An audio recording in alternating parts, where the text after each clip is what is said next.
Welcome to my studio. You saw me in Jaipur at the Royal Palace photographing His Highness, and now I'm back here in Canada, and I've had a chance to really review all those photographs and decide on a route I want to go for this royal portrait. Quite often I'll simply draw with paint, but with something this complex I think it's quite helpful to have just this kind of vaguely out of focus, loose charcoal positional guide. All painting is drawing, really. The marks just change shape and size as you shift to bigger brushes and add colour. An accurate foundation like this gives me a base to build on with confidence. I know I can get the paint on where I want it because I'm sure of where it's going to go. I've begun to block this in now. I've had a first pass at His Highness's head, and it's very important when you're painting a head not to get locked right into the face, which is always tempting with a portrait, but to think about everything that surrounds it, because all of these colours and values, which I'm adjusting all the time, affect the way his face looks. My job as a painter is to be selective. I'm not copying this photograph. I'm adapting information from it to make the portrait I want to make of the Maharaja. So he must be the principal focus, and all this stuff is supportive of the main subject. So I will simplify the detail in the background, reduce it down so that it plays very much a supporting role and not a dominant one in the final painting. These pinks now are getting stronger. I brought this down here. I'm indicating just a bit of how light this jacket's going to get because I want to start working into it. I'm beginning to have a sense of the balance of this part of the picture.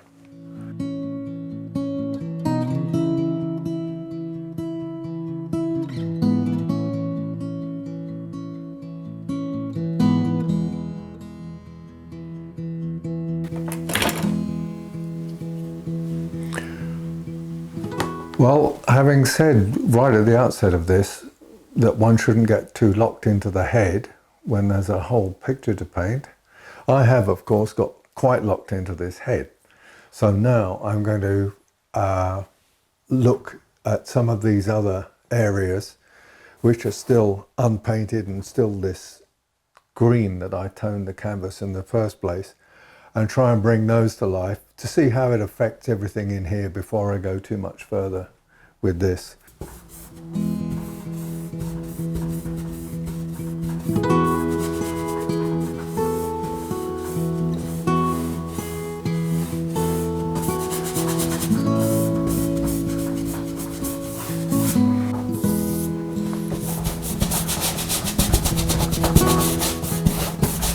As you can see, I've redefined some of these shapes, darkened some areas, lightened others.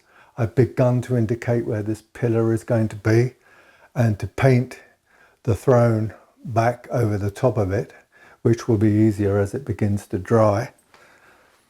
What I'm doing now, basically, is I'm hiding the last of the green background so that I get an overall sense of the balance of what will eventually be the true colours of this painting. I mean, this is a nice accent, this lovely purple scabbard. What a gift to have these pinks and purples and ivories. There's obviously a lot more lights to go into His Highness's jacket, but this is a jumping off point. I mean, it would be nice to say, oh look, it's nearly finished because it's all covered up, but it's so far from done. There's a lot more to do.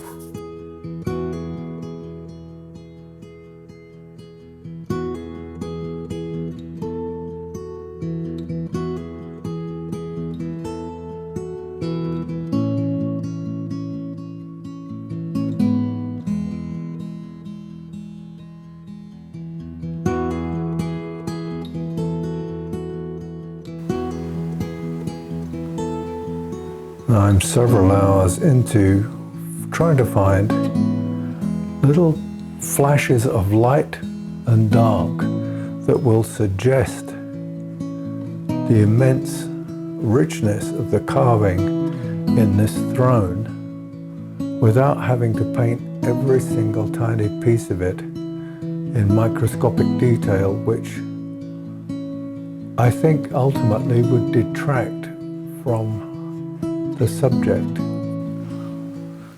All of this has become darker. I've simplified some of this and made these colours more solid, darkened down this, darkened and partly obscured what's happening with this table, which drops it further back into the room and makes it less distracting. And I've put in a base value for the floor underneath the throne and down here, all of which is going to help pop all of this off the background. I don't know if you can see the yellows, the blues, the pinks, the golds, and all the various kind of coloured greys that there are in this lion, but there was quite a lot of fun.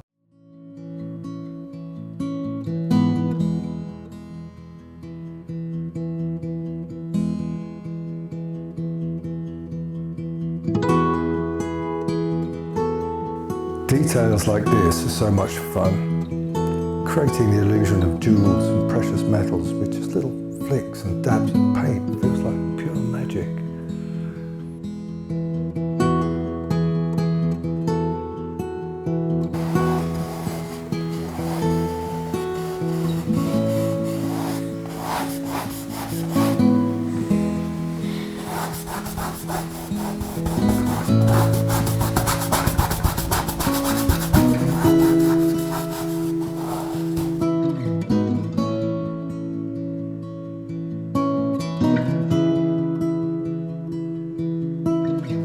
All through this process, I just keep coming back to the face, refining, modelling, softening.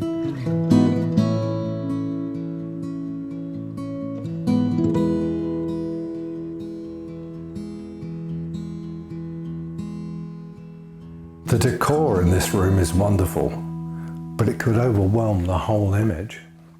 The secret is to create the feeling of it without getting lost in it.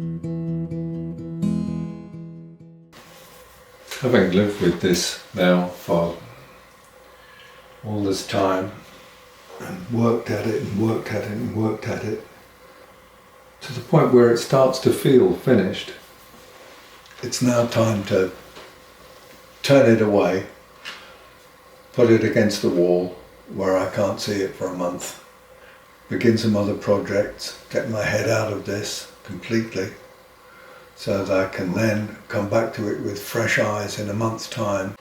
Right now this feels right, but who knows what it's going to feel like in a month's time. You know, looking at this again, I was able to see a couple of little minor adjustments I wanted to make in his face. I wanted to make sure some of the highlights were crisp enough, the corners of his mouth were strengthened slightly, some little accents here.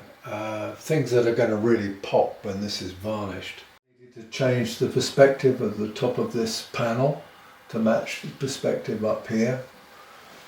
A couple of little corrections like that.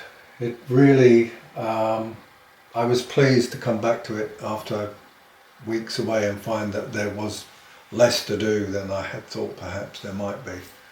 So all that remains now is to put my name on it.